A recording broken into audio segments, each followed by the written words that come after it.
Ya, puji Tuhan bisa ada lagi di tempat ini. Saya mau share kepada saudara, saya sengaja kasih judul Joy of Discovery. Kita ini selalu terbiasa berbahagia karena apa yang kita dapatkan. Tetapi sebetulnya kebahagiaan manusia didesain Tuhan itu tidak dimulai dari setelah mereka mendapatkan sesuatu, enggak. Tapi kebahagiaan manusia itu dimulai dari ketika mereka menjalani. Ketika mereka berjalan, itu dia. Karena kata menjadi diam di dalam Tuhan itu, kalau dalam bahasa aslinya dibilang peripateo. Peripateo itu artinya berjalan bersama. Nah itu dia. Jadi ternyata saya dan saudara itu sudah bisa menikmati apa yang telah Tuhan sediakan. Atau bahkan menikmati pribadi Tuhan itu bukan nanti kalau sudah ketemu sama tujuannya, enggak.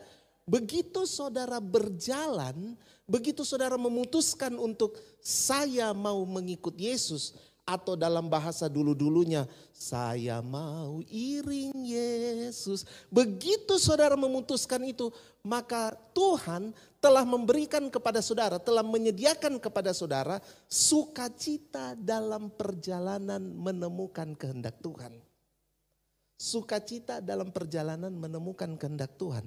Makanya orang Israel, kalau kita lihat semua kisah tentang bagaimana Tuhan dengan umatnya, Tuhan itu selalu memulai dengan umatnya itu bukan dengan bilang bahwa nanti kamu begini, enggak. Dia mulai dengan begini, dia datang dan kemudian dia bersedia menuntun orang tersebut. Dia menuntun mereka dalam perjalanan, which is kemudian dalam perjalanan itu, kemudian manusia-manusia ini mulai mengenal Tuhan. Manusia-manusia ini mulai mengidentifikasi tentang Tuhan. Manusia-manusia ini kemudian tahu tentang apa yang menjadi hal yang terbaik dalam kehidupannya. Manusia-manusia ini kemudian mengenali potensi hidupnya. Nah itu dia itu yang penting. Mengenali potensi hidupnya. Buat yang masih muda-muda di sini saya mau bilang pada saudara, kalau Anda tidak memulai dengan Tuhan sejak muda, maka akan ada keterlambatan dalam mengidentifikasi potensi Anda. Sebab potensi Anda tidak dikenali cuma karena pengalaman melakukan sesuatu. Tapi potensi Anda dikenali karena Anda mengenal Tuhan. Karena Anda memutuskan mengenal Tuhan sejak Anda muda. Walaupun hidup saya cukup berwarna waktu muda. Tapi satu hal yang saya syukuri dalam kehidupan saya adalah I start young. Saya memulai sejak muda. Jadi memulai sejak muda walaupun dalam keadaan jatuh bangun. Tapi itu telah memberikan saya kesempatan untuk mengalami sukacita dalam menemukan di tengah jalan apa yang Tuhan sediakan. Kan begitu. Saudara kalau mau pergi kemana-mana, saya punya adik ini barusan dia jalan darat dari Manado sampai ke Makassar. Dia jalan darat. Dia sampai dalam waktu 3 hari. Haleluya. Dia sampai dalam waktu 3 hari. Jadi tapi kalau saya dengar-dengar dia punya cerita tentang bagaimana dia jalan darat, yang diceritakan itu adalah bagaimana di jalannya. Bagaimana waktu mereka lepas dari Gorontalo, kemudian masuk ke daerah Sulawesi Tengah, bagaimana mereka masuk di perkebunan sawit di Pasangkayu sana, bagaimana lihat pemandangan, bagaimana jalan dari di perkebunan kelapa sawit itu sangat panjang sekali. Dan mereka harus melalui jalan berpuluh-puluh kilometer yang di mana kiri kanannya cuma ada kebun kelapa sawit. Dan kemudian bagaimana mereka menceritakan bahwa di jalan Trans Sulawesi itu sudah banyak sekali Indomaret. Bahkan Indomaret sekarang bisa jadi, sebut merek ya. Tapi ya pokoknya begitulah. Mereka cerita dan apa. Tapi yang luar biasanya dari cerita-cerita mereka adalah ada itu tuh. Ada sukacita dalam perjalanan itu. Nah saya berdoa supaya apa yang saya sampaikan membuat saudara terdorong untuk kemudian begini. Hidup saudara itu bukan hidup yang cuma berlalu saja. Hidup saudara itu dikehendaki untuk bersukacita menemukan sesuatu dalam hidup. Saya mulai buka dari Matius 13 ayat 44 sampai 46. Matius 13 ayat 44 sampai 46. Dikatakan demikian. Hal kerajaan sorga itu Seumpama harta yang terpendam di ladang yang ditemukan orang, lalu dipendamnya lagi. Oleh sebab sukacitanya, pergilah ia menjual seluruh miliknya, lalu membeli ladang itu. Demikian pula hal kerajaan sorga itu, seumpama seorang pedagang yang mencari mutiara yang indah.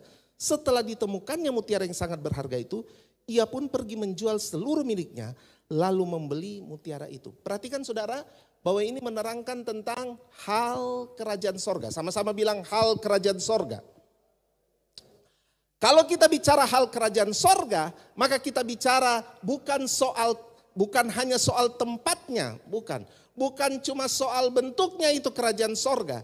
Tapi waktu kita bicara kerajaan sorga, kita sebenarnya sedang bicara filosofi tentang bagaimana Allah memerintah dalam kehidupan kita.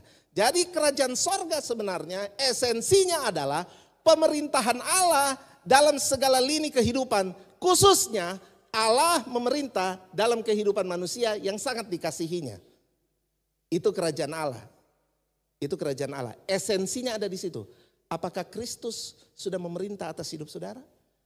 Apakah Kristus sudah benar-benar menjadi pilihan pertama saudara untuk didengarkan?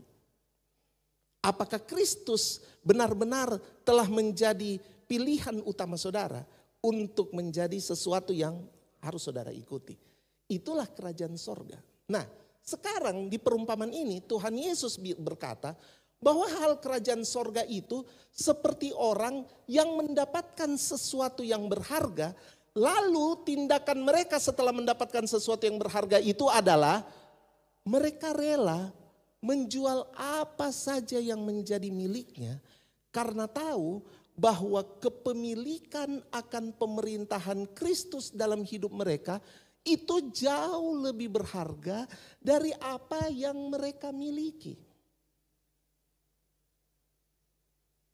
Saya ulang lagi. Dalam perumpamaan ini diberitahu bahwa ketika orang menemukan esensi pemerintahan Kristus dalam hidupnya, dia rela kehilangan apa saja, dia rela tukarkan apa saja, karena dia tahu bahwa Kristus yang memerintah atas hidupnya itu jauh lebih penting dari apa yang dia miliki. Sehingga dia mau menukarkan apa saja. Saya pikir kalau saudara pengusaha, saudara paling bisa mengerti apa yang sedang saya katakan. Sebab ketika Anda berusaha, ketika Anda berbisnis, Anda berinvestasi, Anda rela berkorban untuk melepaskan sebagian aset. Karena saudara berpikir apa yang saudara sedang lepaskan untuk saudara investasikan ini, itu kembalinya nanti jauh lebih banyak daripada apa yang Anda lepaskan. Saya pikir kita, we can get it ya, kita bisa tangkap dari sisi itu. Begitu juga dengan kerajaan sorga sebenarnya. Ketika Anda menemukan esensi pemerintahan Yesus Kristus, itu jauh lebih berharga daripada apa yang sudah saya miliki dalam hidup ini. Saya rela kehilangan semua yang saya miliki demi Kristus. Nah, saya kasih saudara pertanyaan renungan saja. Mengapa murid-murid Tuhan Yesus itu rela mati dengan cara yang paling tersiksa? Cuma karena mempertahankan keimanan mereka pada ketuhanan Yesus Kristus. Petrus rela disalib terbalik. Andreas rela disalib dengan seperti tanda silang. Thomas ditarik dari 4 arah kuda. Apa yang membuat mereka, bahkan orang Kristen mula-mula itu rela jadi tontonan di Kolosium, dimakan oleh singa hidup-hidup. Apa yang membuat mereka mampu menukarkan kehidupan mereka untuk kemudian memilih Kristus? Karena mereka telah menemukan esensi dari pemerintahan Kristus itu jauh lebih berharga dari apapun. Nah, saya mulai dari hal-hal yang tragis seperti itu. Supaya kemudian waktu saya terangkan di awal, saya terangkan apa yang akan saya terangkan kemudian, saudara akan merasa lebih ringan. Saudara akan merasa bahwa oh ya, yang kita hadapi belum apa-apa. Yang kita hadapi belum apa-apa. Baik saudara, karena mereka menemukan pemerintahan Yesus Kristus itu begitu berharga. Nah, pemerintahan Yesus Kristus itu dijalankan dengan apa? Kenapa dia sampai berharga sekali? Nah ini yang membuat pemerintahan Yesus Kristus dalam kita itu berharga.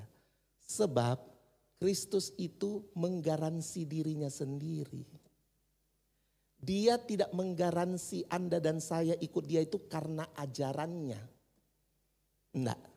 Dia tidak menggaransi saya dan saudara cuma karena dia membawa suatu ajaran baru. Tidak pernah di Alkitab saudara tertulis bahwa Kristus datang membawa ajaran kekristenan. Tidak ada. Saudara cari sampai ayam tumbuh gigi. Maka saudara tidak akan menemukan Yesus datang membawa ajaran agama Kristen. Tidak ada. Karena Yesus menggaransi kehidupan kita, dia garansi dengan kehidupannya. Nah inilah yang kemudian membuat saya dan saudara harusnya merasa bahwa memang pemerintahan Yesus Kristus itu lebih berharga dari apapun dalam hidup. Sebab yang dia tawarkan pada saya dan saudara itu bukan ajaran, bukan. Dia tidak tawarkan ajaran, dia tidak tawarkan hukum, dia tidak tawarkan ide, dia tawarkan hidupnya. Nah mari kita pergi ke ayat yang paling ya kita sudah sering baca. Kita baca sampai kita kehilangan pemaknaan. Yohanes 14 ayat 6. Saya akan terangkan dari situ, saya juga akan berakhir pada apa yang dikatakan Yesus di situ. Yohanes 14 ayat 6 itu ayat yang klasik sekali. Saking klasiknya kita biasa hafal dia. Nah tergantung saudara hafal di luar kepala atau di dalam kepala. Nah itu dia. Kalau di dalam kepala berarti masih teringat. Kalau di luar kepala dia terbang entah kemana. Haleluya. Coba tanya sama kiri kanannya. Dalam kepala atau di luar kepala? Tanya saja. Cek. Ada yang malu-malu tuh. Malu-malu. Ya mungkin sama-sama lupa. Yohanes 14 ayat 6 berkata begini. Akulah jalan dan kebenaran dan hidup. Tidak ada seorang pun yang datang kepada Bapa kalau tidak melalui aku. Perhatikan baik-baik di sini. Yesus mendeskripsikan dirinya kepada kita sebagai 3 hal yang paling penting. Saya rasa 3 hal ini adalah hal yang paling dicari oleh manusia. Sama seperti perumpamaan di Matius 13. Kebanyakan dari kita itu mencari ketiga hal ini. Semua kita cari 3 hal ini. Tapi dengan bahasa yang kita bisa kenal dengan berbeda. Misalnya kita cari jalan. Jalan itu bicara apa? Jalan itu bicara cara. Kita selalu berupaya sekali untuk mencari cara-cara atau kiat-kiat. Salah satu alasan saudara buka Reels, buka TikTok adalah apa? Mencari kiat-kiat. Salah satu alasan saudara datang ke gereja dengar khotbah karena saudara punya kerinduan untuk dari khotbah itu saudara bisa menemukan kiat-kiat, 7 alasan, 5 alasan, 7 rahasia, 3 kunci. Nah itu kan kita suka yang begitu-begitu. Jadi kita memang pencari kiat-kiat. Tapi tahukah saudara, itu tersedia dalam hidup Yesus Kristus. Karena Yesus berkata, dialah jalannya. Ya kan? Kalau saya bicara kebenaran, maka manusia semua adalah pemburu kebenaran. Bahkan yang hoax-hoax pun kita biasa rasa itu kebenaran. Salah satu alasan saudara scroll medsos juga sekarang adalah karena saudara mencari kebenaran. Ya kan? Misalnya saudara cari kebenaran, betulkah itu Fuji? Dia bikin ini, bikin itu. Ya. Kalau ada yang senyum dia suka nonton Fuji. Betulkah itu ini dia bikin itu? Betulkah apa yang dikatakan oleh influencer ini? Kita cari-cari dulu. Betulkah itu akun investigasi tentang Rothschild, tentang inilah, tentang itu. Teori-teori konspirasi dan segala macam. Betulkah bahwa vaksin ini, vaksin. Kita pencari-pencari kebenaran. Bahkan dalam gosip-gosip pun ya itu salah satu kita mencari kebenaran. Tapi dalam level yang rendahan. Betulkah bahwa dia selingkuh dengan itu? Betulkah bahwa rumah tangga mereka berakhir? Betulkah bahwa ya kan? Kita suka cari-cari yang kayak begitu. Karena apa? Kita memang pencari fakta. Ya. Di gereja itu udah usah dibentuk tim pencari fakta. Itu langsung terbentuk dengan alamiah. Iya. Apalagi terbentuknya lewat perkumpulan-perkumpulan doa ya. Wah itu saya suka bilang itu gosip yang kudus. Saya suka bilang itu di situ. Gosip-gosip yang kudus. Waktu pertemuan langsung, kok sudah tahu itu? Ih betulkah? Ih saya lihat dia di trans. Dia tuh baku-baku dengan ini. Ih istrinya kayak itu. Ih kayaknya bukan. Istrinya jelek. Yang dia bawa ini cantik. Ada bisa begitu. Maaf ya saya bicara agak vulgar. Tapi kita seperti itu. Jadi kita ini sudah terbiasa menjadi tim pencari fakta. Which is sebenarnya secara murninya Anda itu mencari kebenaran. Ya toh? Mencari kehidupan. Oh, kita ini semua pencari kehidupan. Bahkan pinjol pun kita sasar. Demi alasan apa? Mencari kehidupan. Ini dari penghidupan ini Pak. Terpaksa ini kita. Karena apa? Karena kita mencari kehidupan. Alasan-alasan kita bekerja adalah mencari kehidupan yang lebih baik. Jadi sebenarnya kalau saudara tahu bahwa Yesus menawarkan 3 hal yang sering dicari oleh manusia. Ya ini dia. Jalan, kebenaran, dan hidup. Sama-sama bilang jalan, kebenaran, dan hidup. 2, 3. Mari kita mulai dari jalan. Kata jalan ini berasal dari bahasa aslinya itu hodos. Hodos itu punya arti banyak sebenarnya. Tapi saya suka satu arti dari hodos. Hodos itu punya arti adalah suatu pola perilaku. Suatu pola pattern perilaku. Jadi jalan itu adalah tentang pattern perilaku. Pola perilaku. Nah Paulus itu menggambarkan soal perilaku itu. Paulus menggambarkan demikian. Bahwa kita buka aja Roma pasal 8 ayat 5 sampai 9. Nah ini pola perilaku, kita harus mengerti ini. Jadi waktu kita bicara jalan, kita bicara tentang suatu pola perilaku. Nah Anda dan saya hidup di dalam dunia yang punya pola perilaku tersendiri. Nah Paulus ajarkan buat kita, dia bilang gini, sebab mereka yang hidup menurut daging memikirkan hal-hal dari daging. Mereka yang hidup menurut roh memikirkan hal-hal dari roh. Karena keinginan daging adalah maut, tapi keinginan roh adalah hidup dan damai sejahtera. Sebab keinginan daging adalah perseteruan terhadap Allah, karena ia tidak takluk kepada hukum Allah. Hal ini memang tidak mungkin baginya. Mereka yang hidup dalam daging tidak mungkin berkenan kepada Allah. Tetapi kamu tidak hidup dalam daging, melainkan dalam roh. Jika memang roh Allah diam dalam kamu, tapi jika orang tidak memiliki roh Kristus, ia bukan milik Kristus. Perilaku dunia. Jadi Paulus menggambarkan bahwa dalam dunia yang kita hidupi ini ada namanya keinginan daging. Ada yang namanya keinginan daging dan ada yang namanya keinginan roh. Saya dan saudara itu adalah orang yang percaya pada Kristus, kita sudah hidup di dalam roh. Tapi ada suatu pola perilaku di depan mata kita di mana di dalam dunia ini pola perilaku itu adalah pola keinginan daging. 1 Yohanes 2 ayat 15 sebenarnya sudah kasih tahu kepada kita. 1 Yohanes 2 ayat 16 lah atau dari 15 sampai 17. 1 Yohanes 2 ayat 15 sampai 17. Janganlah kamu mengasihi dunia dan apa yang ada di dalamnya. Jikalau orang mengasihi dunia maka kasih akan Bapa tidak ada dalam orang itu. Nah ini satu pola perilaku. Ternyata kita ini manusia punya perilaku itu, kita itu punya kemampuan mengasihi. Cuma sekarang tujuannya. Jadi kita itu kalau sudah fokus pada sesuatu, kita bakal mengasihi hal yang kita fokus itu. Masalahnya Anda fokus di mana? Karena mengasihi itu sudah fokus. Bayangkan Yohanes memakai kata fokus di sini, memakai kata mengasihi di sini. Berarti kita bisa saja mengasihi hal yang salah. Coba saudara baca itu. Jikalau orang mengasihi dunia, maka kasih akan Bapa tidak ada dalam orang itu. Jadi kalau saudara mengasihi dunia ini, kasih akan Bapa tidak ada pada saudara. Nah kemudian Yohanes kasih tahu. Sebab semua yang ada dalam dunia, dia kasih tahu yang ada dalam dunia. Ini yang kita kasihi. Kalau kita tidak mengasihi Tuhan.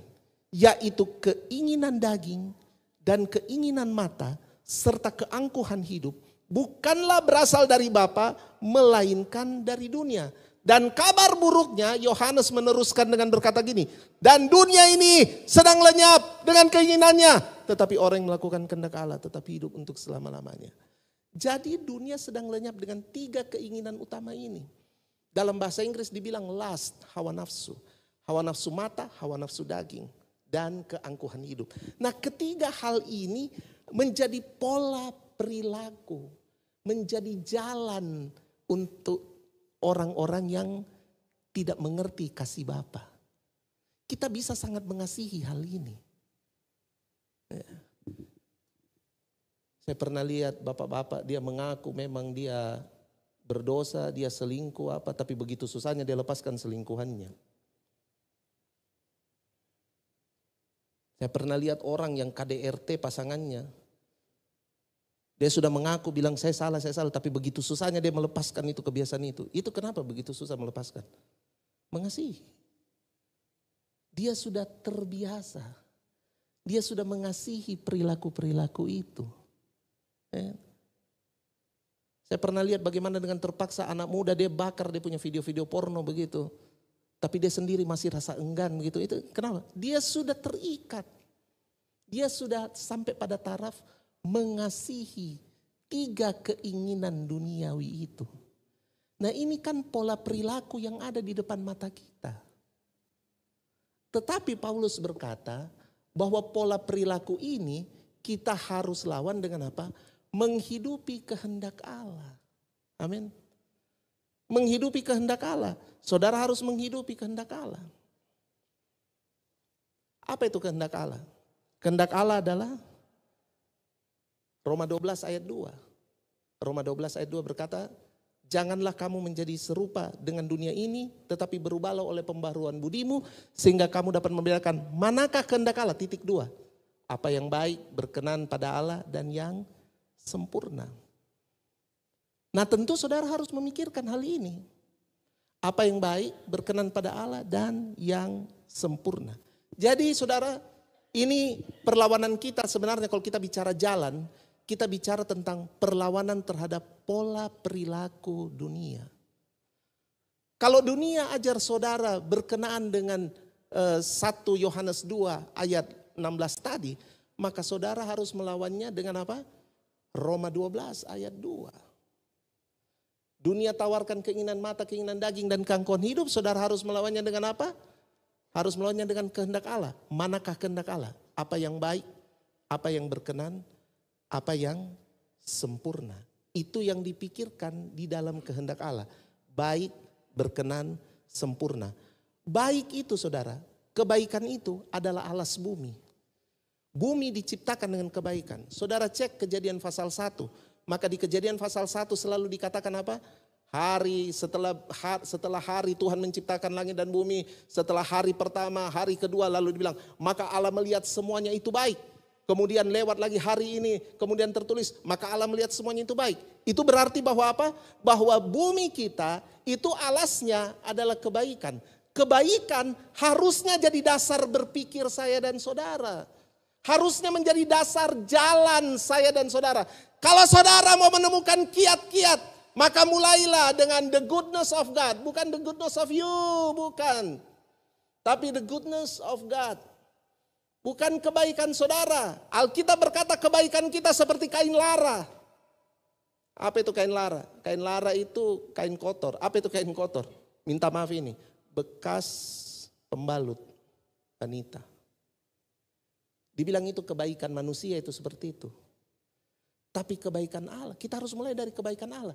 Sebab bumi ini alasnya adalah kebaikan Allah. Bahkan saya dan saudara itu alasnya adalah kebaikan Allah. Makanya saudara-saudara kita harus mulai dengan apa? Begitu kita melihat kebaikan Allah. Kita rela tukar apa saja. Amin. Saya tidak tahu berapa banyak dari saudara yang tadinya bukan Kristen kemudian jadi Kristen ada di tempat ini. Ada? Anyone? Nah, ya. Semestinya orang-orang seperti Anda tahu apa yang saya bicarakan. Karena saudara telah menukar. Saudara tahu waktu saudara masuk dalam iman pada Yesus Kristus, saudara tahu bahwa iman dalam Yesus Kristus itu jauh lebih berharga, jauh lebih esensi, jauh lebih sejati daripada apa yang dulu Anda percaya. Kan begitu ceritanya. Saya tidak punya pengalaman seperti itu. Tapi kalau yang punya pengalaman seperti itu harusnya dapat bisa mengerti. Baik, kemudian berkenan. Berkenan itu punya arti apa? Menyenangkan. Kita sudah harus masuk dalam taraf apa? Dalam kiat-kiat. Nah itu dia. Dalam kiat-kiat mengikut Allah, saudara harus masuk pada apa? Kehidupan yang menyenangkan hati Allah. Kehidupan yang menyenangkan hati Allah. Kehidupan yang membuat Allah senang atasnya. Ya, tokoh-tokoh Alkitab mulai dari Abraham, mulai dari Nuh bahkan, itu adalah orang-orang, mulai dari Henok bahkan, adalah orang-orang yang apa? Orang-orang yang hidupnya betul-betul berfokus pada menyenangkan hati Tuhan. Saya selalu ingat kisah Yusuf di rumah Potifar. Ketika dia dirayu oleh istri Potifar, apa yang Yusuf lakukan? Yusuf bilang sama istri Potifar, seluruh isi rumahmu itu dipercayakan suamimu kepadaku. Cuma kamu saja yang tidak dipercayakan oleh dia, karena kamu adalah milik tuanku. Dan itulah alasan Yusuf menolak istri Potifar. Dan dengan teguh Yusuf melanjutkan penolakan tersebut sampai istri Potifar kemudian merayunya berhari-hari. Ya kan? Berhari-hari itu bukan satu hari. Berhari-hari. Bayangkan saudara-saudara, laki-laki gagah, laki-laki masih bagus, semua masih berfungsi dengan mantap. Terus datang perempuan cantik berhari-hari saudara mendekati saudara. Kira-kira saudara bagaimana? Itu dari darah Yesus tidak tahu jadi darah apa begitu. Hari pertama mungkin masih darah Yesus. Hari kedua darah Yesus, hari ketiga, hari keempat, hari kelima sudah darah apa ini? Ya itu dia. Nah kita selesai dengan jalan, yang kedua adalah kebenaran. Kebenaran itu kalau saya lihat bahasa aslinya adalah aletheia. Aletheia itu banyak juga artinya, tapi saya ambil ini. Kejujuran berpikir yang bebas dari kepura-puraan, simulasi kepalsuan dan tipu daya. Saya ulang lagi. Kebenaran itu diambil dari kata aletheia. Aletheia punya tinjauan, punya arti itu begini. Kejujuran pikiran yang bebas dari kepura-puraan, simulasi kepalsuan dan tipu daya. Itu kebenaran. Jadi kebenaran itu, waktu Yesus bilang dia adalah kebenaran, dia itu memberitahu kepada kita bahwa pribadinya itu bebas dari segala kepura-puraan, simulasi kepalsuan dan tipu daya. Bukankah ini yang banyak melukai kita? Ketika saya dan saudara mencari kebenaran, bukankah hal-hal ini yang kita terluka? Ada tipu daya, ada kepura-puraan. Ya.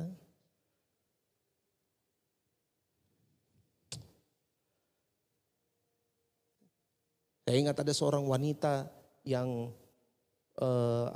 tiba-tiba datang dan konseling dan bilang bahwa saya kenapa sudah tidak punya keinginan untuk menikah. Kok tanya saya? Terus saya bilang, ibu ada kejadian apa? Dia punya umur sudah 43 tahun. Jadi tadinya dia merasionalisasi dan bilang bahwa ya memang saya sudah umur begini, mungkin saya tidak akan menikah. Tapi akhirnya kita trace ke belakang. Nah itu yang paling bagus kan. Kalau hal-hal begitu coba kita lihat ke belakangnya bagaimana. Nah kemudian waktu lihat ke belakang ternyata dia pernah patah hati. Jadi dia waktu itu sudah selesai kuliah, dia menyelesaikan kuliahnya dengan harapan bahwa memang dealnya adalah selesai kuliah dia bisa menikah. Tapi ternyata memang terjadi pernikahan, tapi bukan dia yang menikah, tapi dia punya tunangan menikah sama orang lain. Dan sejak itu dia kemudian ilfil sama yang namanya percintaan. Buat dia percintaan itu sudahlah. Kemudian dia menutupinya dengan bahasa yang halus sekali. Saya mendedikasikan hidupku untuk melayani Tuhan. Tapi dalam pelayanannya dia selalu kalau misalnya ada sesi anak muda begitu pacaran apa, dia selalu semacam melepaskan traumanya begitu khususnya buat perempuan. Lihat-lihat kok dulu itu dia punya, hati-hati kok dia kasih begitu. Bicaranya tidak pernah yang positif. Dia selalu kalau bilang, nanti kok sudah lihat saya punya hidup, saya ini begini-begini. Akhirnya kemudian dia sadar begitu. Dia sadar bahwa, dia sadar sendiri kemudian dia bilang, saya ini kalau ngomong tentang lihat anak-anak yang pacaran atau apa, saya punya ngomongan gitu ndak enak begitu. Ndak pernah yang positif, selalu saya takut-takutin. Dia sadar. Kemudian waktu dia sadar, dia kemudian merasa bahwa, oh Tuhan tolong saya. Dia rasa dia butuh pertolongan Tuhan. Lalu kemudian kita bicara dan memberitahu akarnya. Nah sering saya mau bilang pada saudara seperti ini. Bahwa kadang-kadang dalam kita mencari kebenaran. Kita berharap kepada keadaan, satu. Kita berharap pada manusia, satu. Kedua, kita berharap pada sesama manusia. Atau saya tajamkan lagi manusia ini dengan apa? Berharap pada otoritas yang lebih tinggi, lebih suci dan kelihatan lebih benar.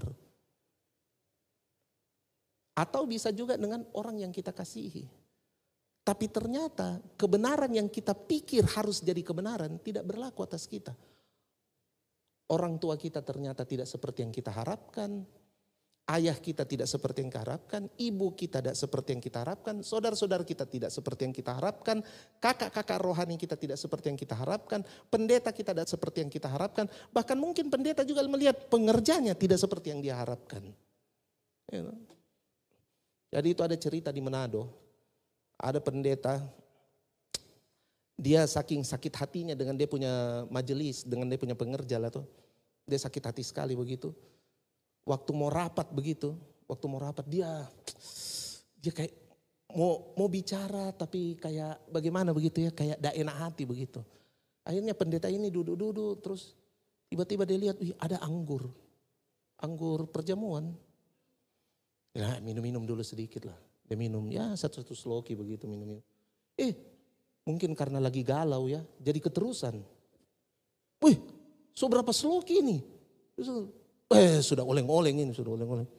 Akhirnya dia pimpin rapat dengan majelis dengan keadaan setengah mabuk. Tahu kalau orang setengah mabuk tuh keberanian agak bertambah. Mulut agak sembarang. Gitu. Jadi dia langsung pimpin. Hei! Kalian tahu itu Gilbert Lumoidong? Oh pendeta. Itu Gilbert pendeta besar. Dia hebat. Kalian tahu itu Paryaji. Dia itu buat mujizat. Kalian tahu itu. Oh pokoknya disebutlah nama pendeta. Kalian tahu itu ini, itu. Mereka semua hebat. Ngoni semua ini. Babi ngoni. Langsung apa dia? Pengerjanya sudah kaget. Aduh, langsung datang wakil gembala langsung. Pak pendeta. Siapa pegang-pegang? Jangan pegang Pak kita. Roh Kudus lagi ini. Setengah mabuk.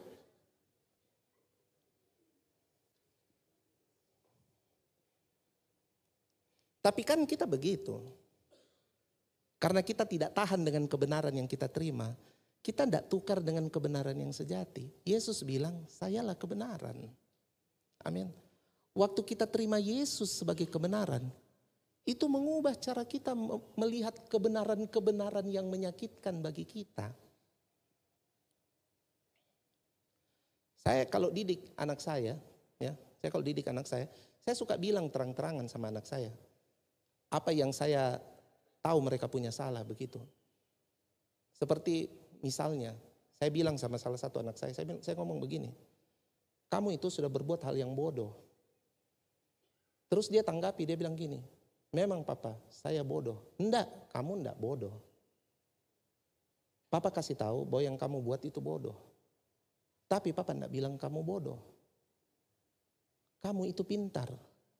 Nah karena kamu itu pintar, begitu kamu buat yang bodoh, papa ngomong. Supaya apa? Supaya kamu tahu bahwa kamu tidak seperti itu. Iya kan? Tapi kan kita seringkali tidak begitu sama anak-anaknya kita. Kita bilang, bodoh mentong kok kau. Itu misalnya kita. Tapi kan kita harus terangkan. Itu. Saya waktu lihat kebenaran seperti Kristus, kebenaran yang adalah Kristus Yesus. Cara saya untuk mengkomunikasikan kebenaran itu betul-betul berubah banyak. Tapi ini bukan sekedar seni menyampaikan, bukan. Tapi menyampaikan karena kita yakin memang begitu kebenarannya. Saya sedang tidak kamuflase sama anak saya dan bilang bahwa kamu tidak bodoh. Enggak, saya tidak kamuflase. Saya betul-betul yakin dia tidak bodoh. Saya betul-betul yakin saya tidak bodoh. Saya ini pernah tinggal kelas waktu SMP. Tapi saya yakin bahwa saya tidak bodoh. Ya kan? Karena salah satu alasan saya bersekolah kembali di sekolah yang membuat saya tinggal kelas adalah saya yakin dan perkataan kepala sekolah saya yang berkata bahwa Albert, kamu tidak bodoh. Kemudian saya datang kepada mama saya dan saya bilang, Mama, saya tidak akan pindah sekolah, saya masuk sekolah itu lagi. Mama saya menangis bercucuran air mata. Nanti kamu dicela, nanti kamu dihina. Terbukti memang nubuat mama saya. Memang saya dihina-hina. Ya. Saya waktu masuk kembali di SMP saya punya SMP dekat-dekat sini, SMP Ujung Pandang. Saya waktu masuk kembali di SMP saya itu, di hari pertama saya masuk SMP, saya punya teman-teman yang sudah naik kelas 3 langsung bersiul, mengejek. Galang. Lihat nih. Ada yang bilang, galang santa kita. Enggak, saya galang paraci.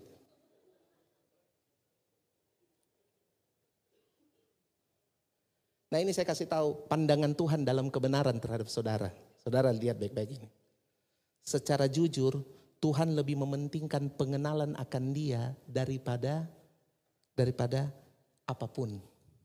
Matius 7 ayat 22 sampai 23 saya percepat saja karena sudah 36 menit. Matius 7 ayat 22 sampai 23 kalau saudara baca ayat itu maka saudara mengerti pada hari terakhir yang membuat kita masuk bersama-sama dalam kekekalan dengan Tuhan adalah karena Dia mengenal kita lebih daripada apa yang kita perbuat. Orang-orang yang ada di situ telah mempromosikan diri mereka sedemikian rupa, tapi Tuhan bilang gini, aku tidak kenal. Kata kuncinya kenal. Yohanes 17 ayat 3 berkata, Yesus mendefinisikan hidup yang kekal itu sebagai apa? Bahwa mereka mengenal. Secara jujur dalam kebenaran, Tuhan lebih mementingkan pengenalan akan Dia lebih dari apapun. Sekarang saya tanya sama saudara, sudahkah Anda mengenal Tuhan? Karena yang paling Tuhan inginkan dalam hidupmu adalah mengenal dirimu. Ya. Yang kedua adalah frame cara pandang Tuhan dalam kebenaran terhadap kita adalah ini.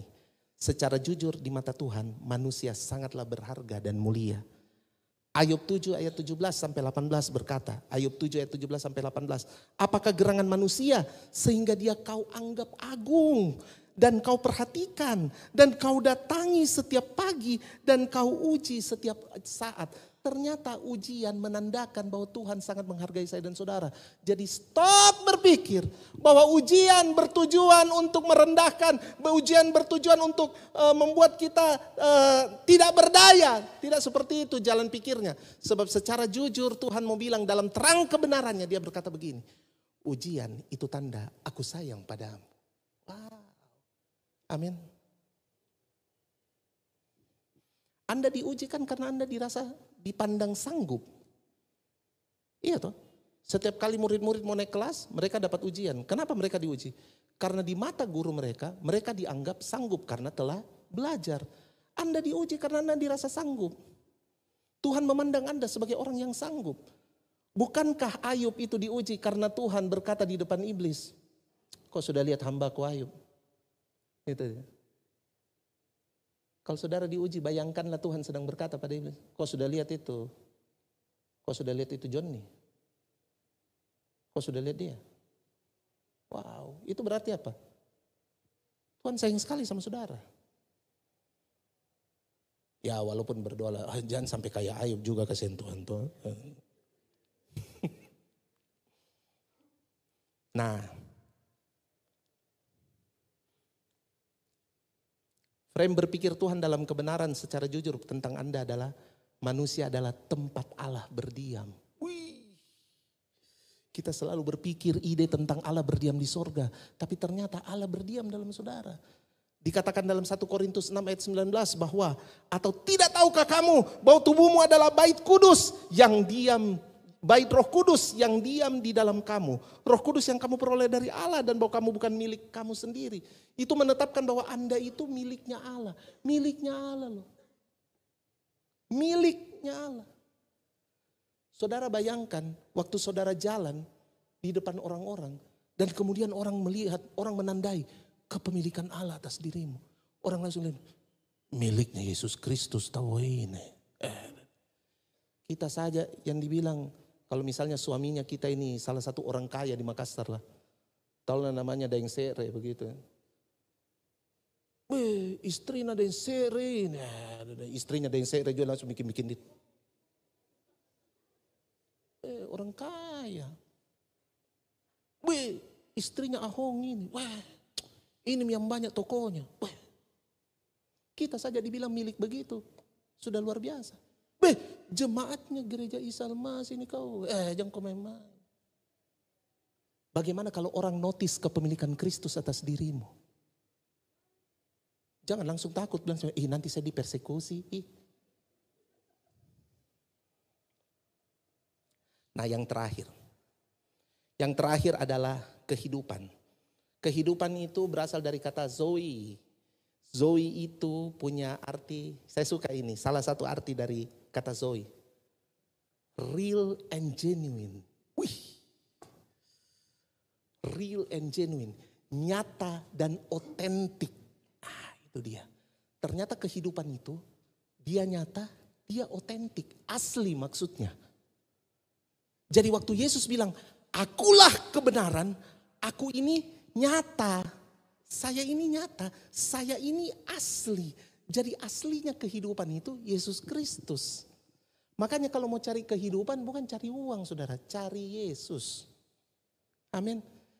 Tapi kita butuh uang, tenang. Selama Anda mencari Yesus, segala sesuatu Tuhan akan membuat Anda bukan kemudian menjadi banyak uang, bukan. Tapi dimampukan untuk bekerja dan menghasilkan. Iya kan? Harusnya begitu. Harusnya seperti itu.